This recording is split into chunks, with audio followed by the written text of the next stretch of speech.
We're joined now by dual purpose trainer Katie Scott. Katie's based up in Galashiels and has about 20 horses in training currently. Thanks very much for joining us, Katie. No problem at all. So Katie, you've had quite a bit of support through racing's occupational health service. Can you tell us a little bit more about how you hurt yourself, your accident, and the support you've received? Yeah, of course. I first dislocated my shoulder about 10 years ago, and it's developed into a reoccurring injury that I was struggling with. In my job, there's never really a good time to get things like this sorted, but I had to go and get surgery for it. So I kept pushing it off, and then eventually this year decided that I would crack on and get it done. With the current circumstances, the NHS, they're only really doing physiotherapy over the phone.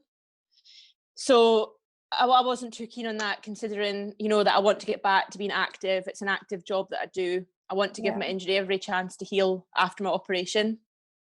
So I voiced my concerns to Lucy, who works for Racing Welfare up in the north, and she put me in touch with the right person. And thanks to Racing Welfare, I'm getting private physiotherapy now, and they're helping fund it so that I don't have to worry about that at the moment. Would you say to anyone in that situation that perhaps making sure at an earlier stage you make that time to get the help that you need would have made a difference in the longer term? Yeah, I think it may be a slightly different thing when you're employed rather than self-employed. For myself at the moment, I'm paying the wage I normally make to somebody else to try to keep the business going. Obviously, at the moment, it's maybe not the best economical time for me to be off my work, but I made that decision and I've done it.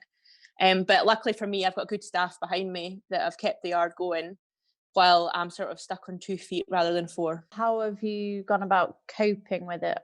Yeah, I'm quite lucky, I suppose, that I can still go out and about the yard, potter about, watch the horses.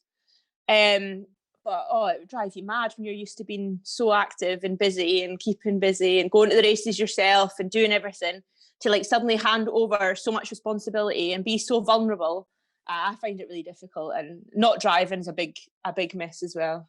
It's your one biggest independence, isn't it? Yeah, exactly. Yeah. Even if you can't ride, being able to drive to the races and lead up and do stuff, whereas at the minute I am just absolutely no use to anybody. And to learn, I'm probably not the best delegator, so I've been trying to delegate more. I probably rush on and do stuff myself a bit too often, so it's probably been quite good that way, teaching me to delegate a bit to the other staff. And Katie, after you initially spoke to Lucy, has the whole process of getting that help been straightforward through Racing Welfare? Yeah, they've been fantastic, straight through, seamless. And I always feel like I've not just phoned Lucy about this, I've phoned her in the past, and I always get the help that I need. And what would you say to anyone who is physically injured, or it doesn't have to be a big injury, does it? It can be a it can be a little niggle in your back, or Racing Welfare haven't just helped me this year. One of my staff members had a sore back and went through yourself. It wasn't a specific injury like mine, it was just a pain that was causing her a lot of trouble, and they were just as supportive of her and helped her right the way through and got her back to work, and I have to say they have been brilliant, and I wouldn't put anyone off getting in touch. I mean, at the end of the day, it's just a phone call to get the ball rolling, and then you've got a support system there.